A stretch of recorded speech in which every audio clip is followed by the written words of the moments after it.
Warning: the following podcast contains violent scenes that may be unsettling to some listeners. Listener discretion is advised.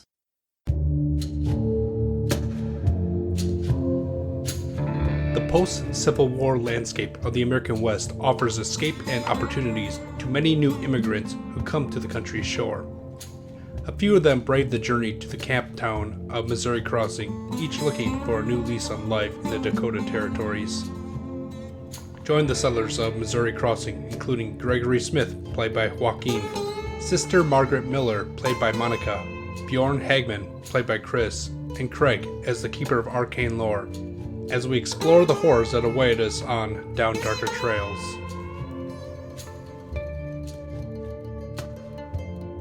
Alright, so the next thing we're going to do is determine our personal hobby skill point list. To calculate those, you'll take your intelligence score times 2. And these points can be actually put wherever you want.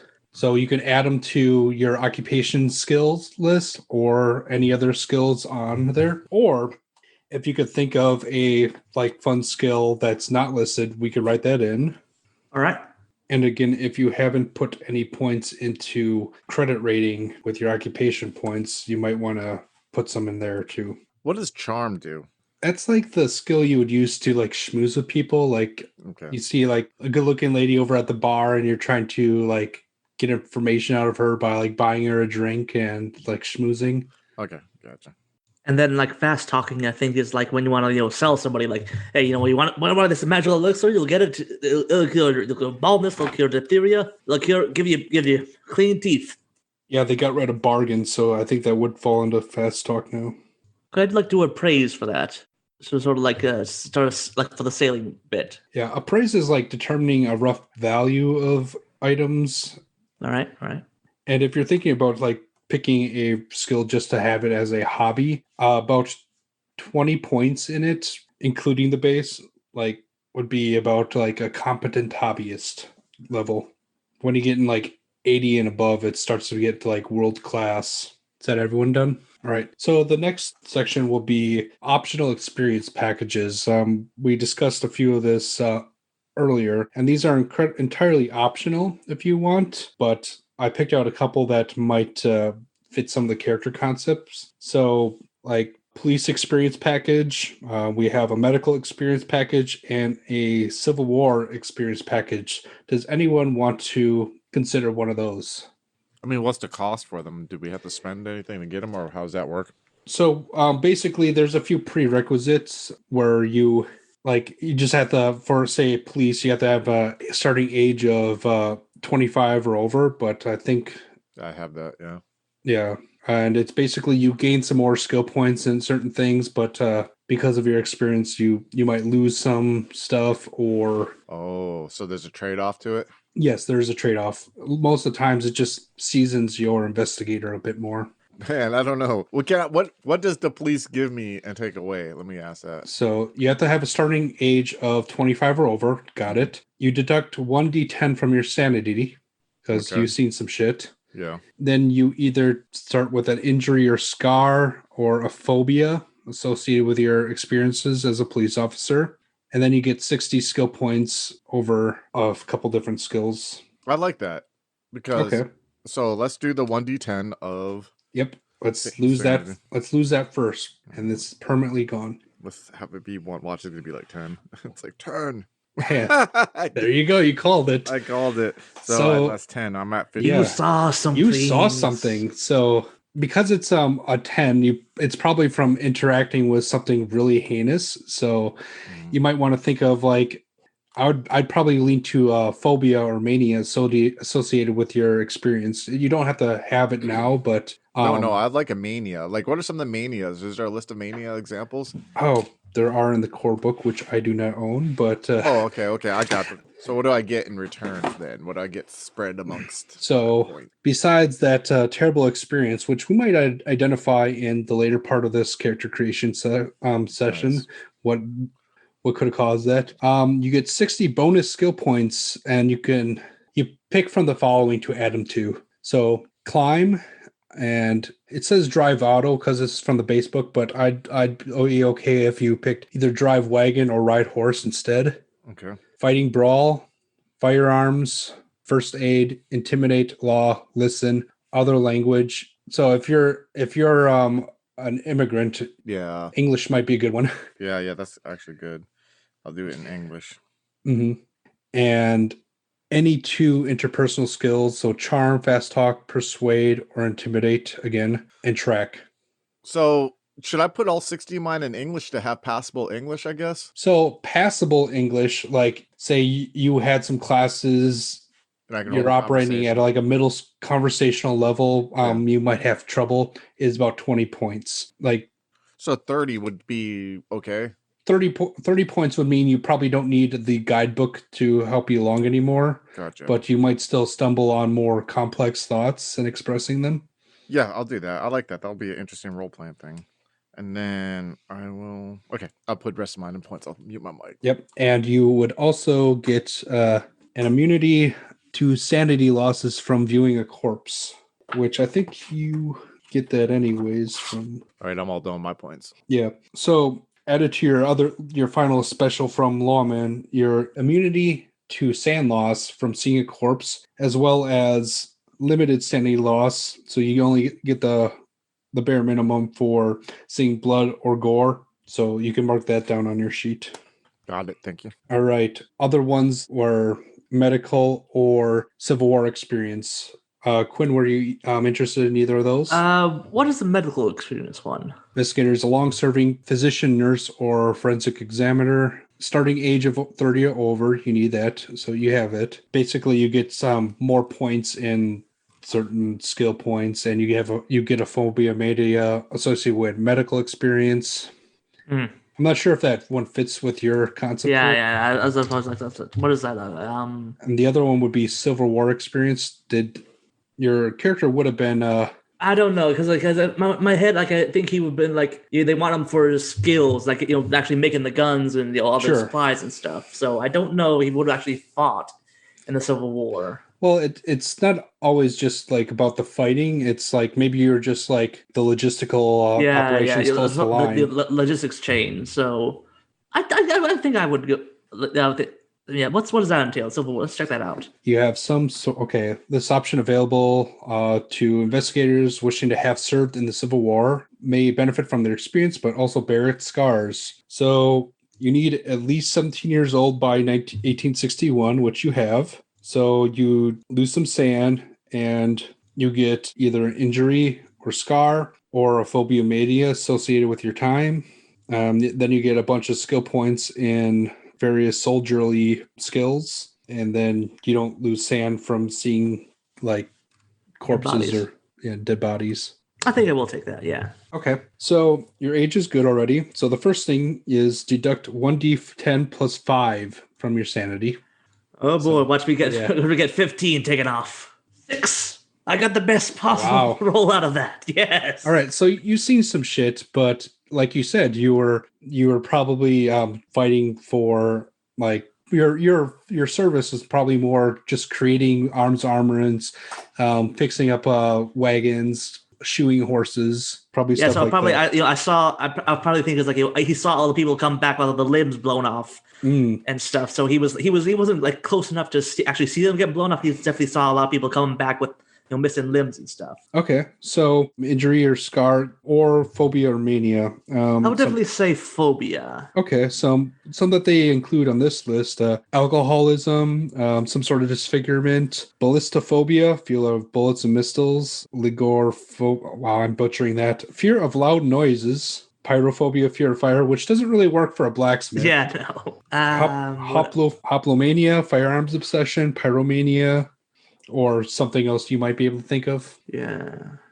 Would a fear of losing limbs be a thing? He saw all these people coming back with fear of seeing grotesquely maimed people. Yeah, I guess just he remembers seeing all the scar missing. Sure. like getting shrapnel in the face, getting missing limbs, holes. Yeah, he's afraid of that. Yeah, he doesn't Okay, really want. I'm okay with you taking that. I'm not sure what the Latin word for that is. I don't know either. You can look it up later. But if you take that, I would say that you would not get the immunity to the gore and I corpses. would accept that. Yeah. Okay, so you figure out what the Latin phobia for seeing people who are all like shot up and stuff is. I think it's a traumatophobia. That's it. Oh yeah, traumatophobia. So then you would get 70 points to add to amongst these skills: climb, jump, fighting brawl, fighting sword, firearms, first aid, listen, stealth, survival, throw. So 70. I'll get you put it in the chat just so I can have a better idea. Sure, Remember what my skills are. And spend your points, sir. I'm spending. All right. Monica, did any of those seem to suit your character? And it's fine if they don't.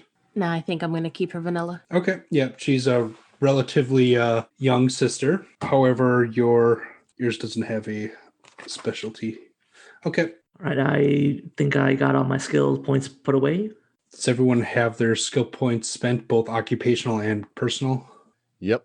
Yep. All right. Now we go into the difficult part, which is figuring what stuff you guys have. I'm going to go over to the cash and assets table, and we're going to look at your credit ratings. If you look on your character sheet, there should be a spot on the back of it for cash and assets, and it's going to be determined off your credit rating. Let's start with you, Chris. What is your character's credit rating? 20. 20. So that's falls into the average. Cash on hand, you'll have $20 because it's your credit rating times 1. And your asset level, which is everything that your character owns, including petty cash, property, homes, wagons, will be your credit rating times 25. All right. And your spending level will be $5. Awesome. And Joaquin, what is Gregory's credit rating? He has a credit rating of 40. 40. So still average, but more well off. You're an established blacksmith at this time. Your cash on hand will be $40. All right. And cash on hand is like your liquid stuff that you just like have carrying around day to day. Your credit rating again would be your assets level would be credit rating times 25. So 40, that's $1,000. $1,000. And your spending level is $5 as well. Spending level again is stuff that you don't really have to track. All right. Alrighty. And Monica, what is Margaret's credit rating? 25. 25. So she's a very well-to-do woman of God then. So your cash would be $25. Again, your assets would be your credit rating times 25. And your typical spending level would be $5. This is the shopping spree. And if you all want to pull up the book that we each have, the Down Darker Trail core books, it will have the equipment section. And that starts on page 33. So a little guidance here. I've been trying to figure out how much of an investment this would be for your characters, because taking Oregon Trail records, the overland journey from Independence, Missouri to Oregon or California usually meant a 6-month trip over 2,000 miles of hard country. It was costly, as much as $1,000 for a family of 4. This included a wagon of about $100. Usually 4 or 6 animals had to pull the wagon. Oxen were slower, but more hardy than horses or mules. And they're cheaper, costing only $25 a piece rather than $75 to $100 for a horse or mule. You'd also need food supplies, cooking equipment, water kegs, and other sundry items. Most folk viewed this trip to the West as an investment in their futures. In Call Cthulhu, this sort of thing is typically hand-waved, but part of the idea of this campaign is community building. And since you're going out to the frontier, you only have what you bring with you. You can itemize everything from the list on page 33 onwards, or you can spend $1,000 for your family of 4 and just say you have $1,000 a year if you want to keep it simple. So what you would do is spend you can spend up to your asset level. That's credit rating times 25 that we just talked about on gear. And it's important to note that most wagons could only carry around 2,000 pounds of equipment. So, Quinn, you can take an anvil with you, but if you want to start taking multiple anvils, it might become a problem. Most likely, I'm gonna just go for like because I can't afford the full just $1,000. Just sort of say that he like pretty much got all of his just sort of sold liquidated all of his stuff in the cities just to pay for all the to move it all to the west. Since a family of 4 costs $1,000, since I'm a Yes. family of 2, can I spend my $500 and be good to go? Who's your other family member? My son, my 11-year-old son. Oh, so he has $500 worth of stuff too? No, what I'm saying is, like you said, for a family of 4, okay. it costs 1,000. So I'm saying, since I have a family of 2, can it cost 500? It depends what you want to do. Like, are the two of you just going to be riding horses west with basically the clothes on your back, or are you going to try to get like a wagon to move a household? I think we just have like the clothes on our back and what we need, because the tent was for me to go to this area. You know what I mean? To start fresh. So like we're not bringing a bunch of stuff with us and everything. I mean, so that okay. We got like a tent for when we get there to sleep. But my goal is once I get there, to find some kind of. And it might not even be farm. It might be doing some side work to save up money to eventually get a farm. If you want to kind of you still would have to get food and such, or be a burden on your fellow travelers. Well, I'd get food. Yeah, he's a prideful guy, but yeah. Yeah. So you would still need to carry that food somehow, and this is a several-month journey. I'm not a historian by trade, but I'm going to say it's going to be at least 2 months of travel. Okay. I'd say so, like maybe like a couple of mules, something to just carry like dried food and stuff. Mm-hmm. Like a small wagon or something, like a cart, maybe. So what are you saying? Like, how much money do I need to get to where I can hand wave that him and I get there comfortably with food in a wagon? Because I'll adjust my credit rating score if that. Yeah. Another option that I have in place is the first session would be actually the travel out to there, similar to kind of how we did with the temptation game. Okay. But you could just like work your way across, because you'll be traveling with a pack of drovers on a cattle drive. Oh, okay. So if you wanted to move with them and be part of them, that would be another way. Yeah, I could do that too. I could say then that your son is like the kitchen boy and you're working as a cowpoke. Yeah, I could do that. Yeah, for sure. And then that's my plan to do that. That's how we're going to travel to North Dakota. Then once we get there, then I'll establish something else, So yeah, then you're just basically going to be coming in with like boatload of cash, and hopefully someone has something that you can buy. Yeah, for sure. If not, I got this tent on the back of my horse, you know what I mean? And we can find something now. It sounds like there's a lot of tents there already, Yeah. And Joaquin, the person moving an entire forge and blacksmith shop out west. Yeah, definitely. I think the main thing would be like he's got like the most stuff probably just to move out of the group, because he is he was the most established. So yeah, I definitely think like he has a wife, and would you want me to have like 3 children to just sort of like scooch in? Yeah. All right. Yeah. So yeah, I think so. You'll have like a whole wagon. Yeah. Do you have $1,000? I do in assets. Is that your total? Yeah, that is all my assets. Okay. You basically you'll have enough to basically move your family and not have to like work the whole time there, and you'll probably have your own wagon full of stuff. And $1,000 is the estimate for a family of 4 making your the journey all the way across the Oregon Trail. You're not going nearly as far, so yeah, you'll probably have enough to get some basic equipment as well. So I imagine he got so like most of the money. He's still got a little bit left over, but yeah, most of the money has gone to the trip to take him there. Yeah. Okay, so you're economically set, assuming you and all your possessions make it. Yes.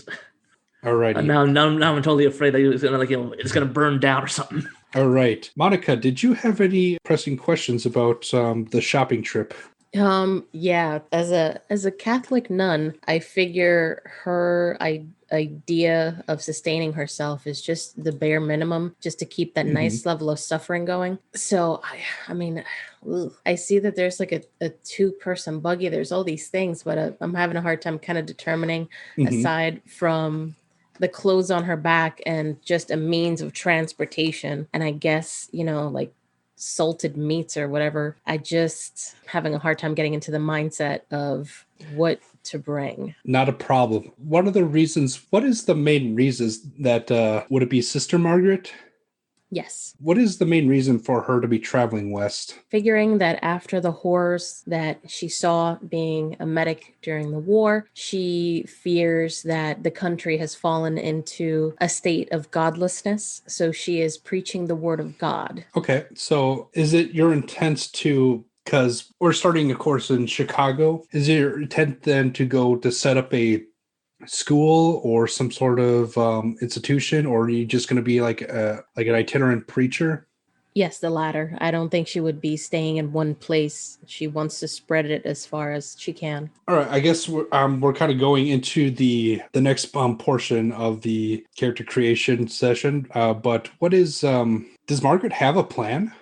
No, I think her plan is really just moving forward and speaking to as many people as possible, getting by on the kindness of strangers and Mhm. living minimally. I think that after the war, she basically just wants to live a humble life, serving God and reaching as many people as possible. Just a very humble idea of how the rest of her life should be. Are you part of like an institution in Chicago that might have sent you west, or I would are you imagine just so. okay? So if that was the case, you are a single nun of age 23. They might have sent you with someone to like some sort of like missionaries type thing. So then I'd have to be fending for myself and another person with Well, my I'm assets. saying then you could just kind of glom onto like the missionary wagon. Sounds good to me. All right. I was actually thinking, how could I make this easier? But I guess you could be traveling with some of the Catholic missionaries that are going to head west with the intent to basically bring the word of God to all those heathens out in the Dakota territories. That's Um, me. yep.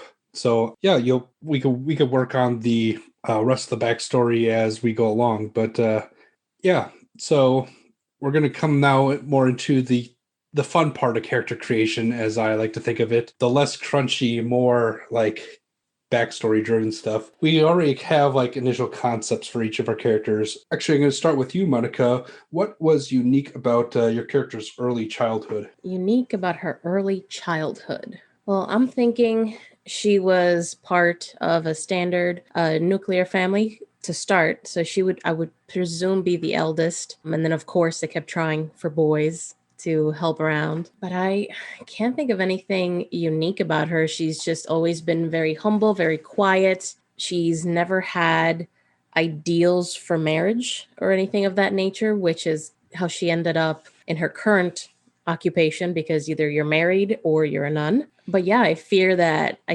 in her mindset, her whole role as a woman has always been an assistance role, a helping role. She thought she could be more than a teacher, which is how I presume she would have ended up as a medic or as a nurse in the Civil War. But that was a bit much to handle, which is why she's now just traveling and spreading the word of God. All right. Quinn, same question about Gregory. What was unique about his early childhood? I definitely think like the most unique thing about his early childhood is that he grew up like his father, who just had just sort of like made such started working on his own forge and stuff. So he sort of like grew up in the forge essentially, because he just he was next to his father, helping him get coal into the furnace, making sure that the bellows are being pumped properly and making sure everything's where it's supposed to be. So you apprenticed to your own father? Yeah, that's what I think. Yeah, he pretty much just started blacksmithing the moment he was born, essentially. Did you have any like brothers or sisters? I definitely think he has like a couple of. I think he. Let me check. I think I wrote this down somewhere. Let me double check. Yeah. He has two. Yeah, he is the oldest of like two younger siblings and stuff. Okay, fantastic. Now, Chris, what was unique about the early childhood of Bjorn? That he actually got a bad case of, I don't know if it would be chicken pox or whatever pox. Smallpox, maybe? Smallpox that he barely survived when he was a kid, thus the scarring on his face. Oh, yeah, that's good. That he has. And so when he was recovering from that at an early age, that's where he got into loving to read and to like kind of like self-educate himself. All right. And we're going to go like around robin, go with Chris again and then move back. So why is Bjorn planning to basically uproot his entire life, in temporary life, in this case, in Chicago, and create a new one in the Dakota territories? Well, his goal overall from the beginning was to get to like the territories, was to go west. Chicago was a main place for his son and him to stop at to kind of like collect themselves and find a way to get out there.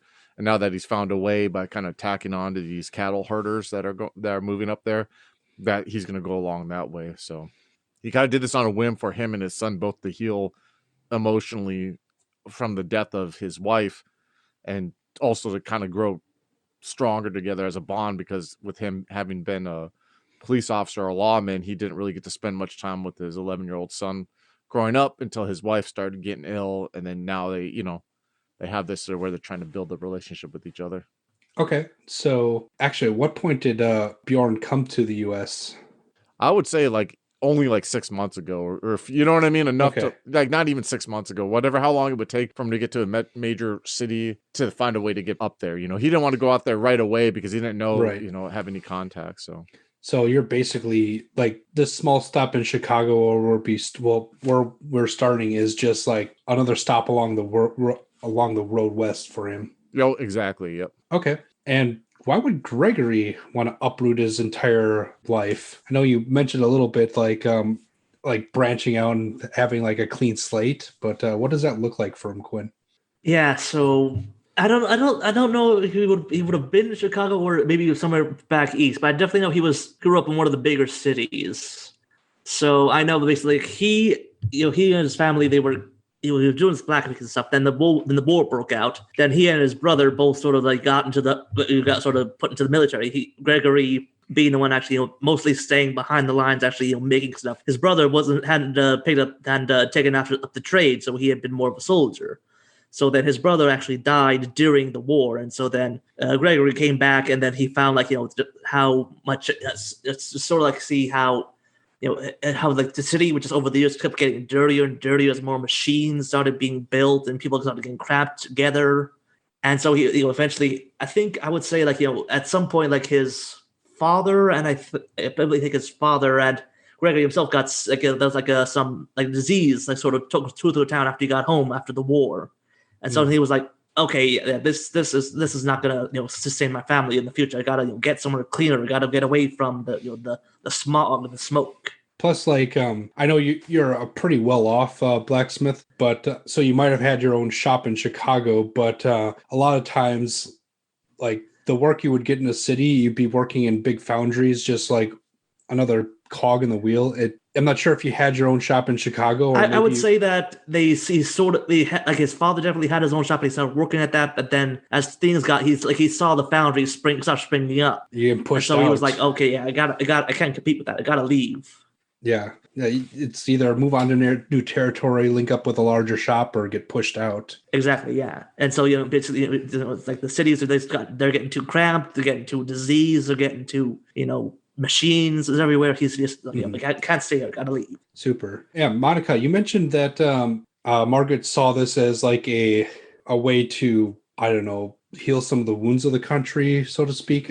What does that look like for her? How did that factor in? Did she choose to go specifically to the Dakota territories? Did she volunteer, or was she like sort of assigned there from her parish? I would think she was assigned, aside from trying to heal, like you said, trying to heal the divisions of the Civil War in the country and, kind of reminding people, listen, we're all colonizers here. We're all the same people of God. We're all God's children. We need to come together. She's also trying to heal her own psychological wounds of what she did see in the war.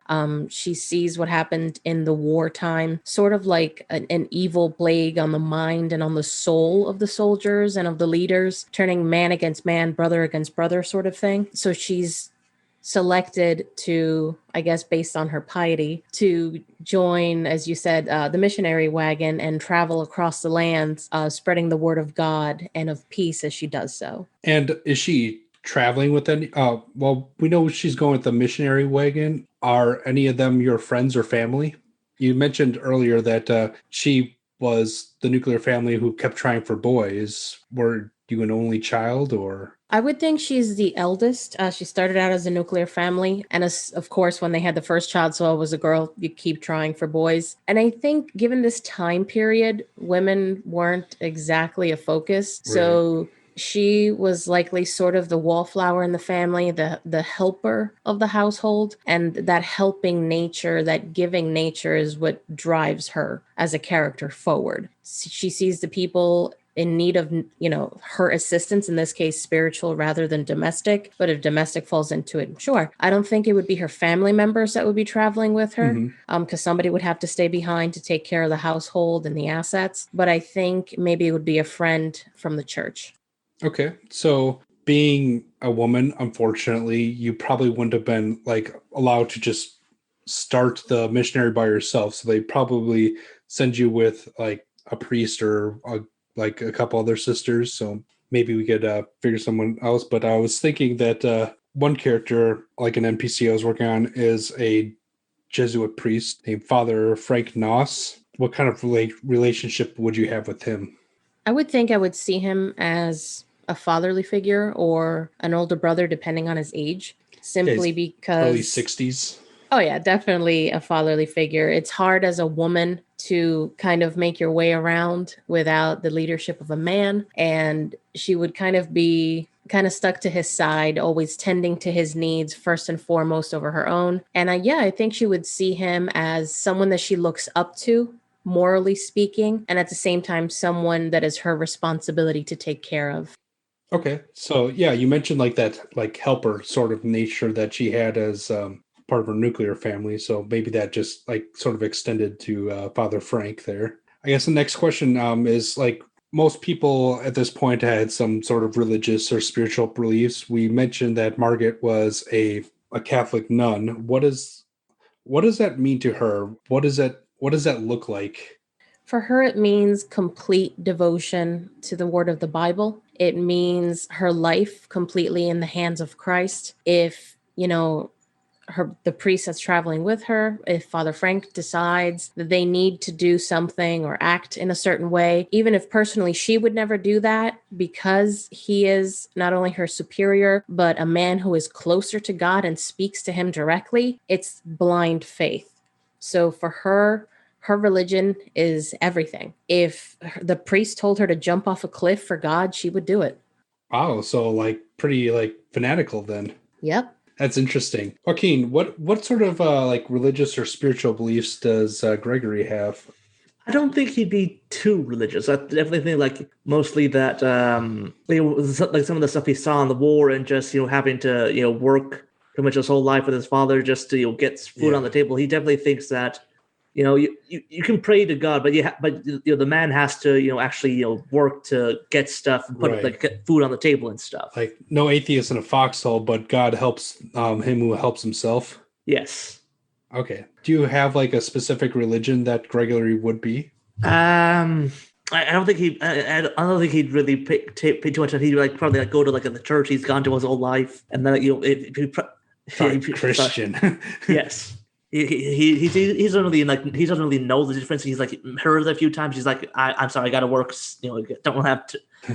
That's book learning stuff. He doesn't really care about that. I guess I'll take Sunday off because I need a rest. But yeah, exactly. So he's not too caught up about religion. It's not really a big part of his life too much. Does he believe in the supernatural? I definitely think he would. Just he probably he probably saw just saw the horrors of the war and stuff. He probably saw some guys. You gotta have something watching over them or something. So he probably thinks there is probably something out there, but he hasn't seen too much. He's probably a bit just superstitious. Yeah, I guess, but he's not really. He's not totally believer, but he definitely believes enough. Yeah, well, what sort of superstitions does he have? Well, I definitely think he would say don't really work on Sundays. That's I don't really want to annoy the Lord. He might not. I don't want to take my chances. Probably would make sure to don't listen to any of those heathen talks. Okay, all those Redskins, they're heathens. Of course, you can't listen to anything they say. They might take it to the devil. Interesting. All right. He is mostly he would be afraid of stuff that might lose him what he has. I guess he doesn't really want to Okay. He wants to cover his bases, I guess. Yeah, not too sure about that, but yeah. Okay, and Chris, what about Bjorn? What sort of faith does he follow? He's one of those types who believe that there's evil out there in man, but he isn't really exactly the most religious. He does believe, though, that the religious institutions have an important role in society and education and setting standards for society. So he's not like an outspoken agnostic or atheist. For example, I could see him like trying to get his son to speak to Margaret on a regular basis or whatever, like a form of therapeutic talking and speaking to someone. That's how he views institutions. But due to what he saw on one of his cases, a major case that he experienced right before his wife was diagnosed with tuberculosis, yeah, his faith in any kind of like religious God or anything like that is pretty much gone, but he keeps it to himself. But he tells his son, like, yeah, go to church, all that stuff, So, yeah, you're going to be working basically every day for the next couple of months trying to get to this new place. Is like taking Sunday rest something that he values, or is in this case is like, I'll have penance for it later? Yeah, he doesn't value having Sundays off. Matter of fact, he's like of that mentality that he just wants to keep moving. He wants to keep going. He wants to be outdoors. He doesn't want to be entrapped anymore, and when he thinks of being entrapped, he thinks of this case he worked on, which I have in my head, the case I gave him the situation, or he thinks of sitting in a room watching his wife die, with his son. So he kind of is looking at this whole experience of him and his son totally reinventing themselves in the open, in the wilderness, the American dream, just like the thought of going to North Dakota to him is refreshing, or Missouri crossing, is refreshing because it's completely freedom and wild, and it touches into that feeling he had as a kid when he was able to get over the smallpox and go and explore, like he did once he was able to heal and look, you know what I mean? And just kind of that curiosity. He wants that same opportunity for his son. He doesn't want totally to 100%. He doesn't want to get stuck in Chicago. He doesn't know. And when he goes to Chicago, it reminded him of when he was in Norway, you know what I mean? And just like all the worst parts of city life. Totally. And he doesn't want his son to be around that because he knows working the cases that he did has had an impact on him. If you like the style and feel of Missouri Crossing, then you'll like Deluded. Set in 1848, Deluded follows a coterie who have set themselves to find out who is behind a mysterious tonic that plagues the kindred society of Victorian England.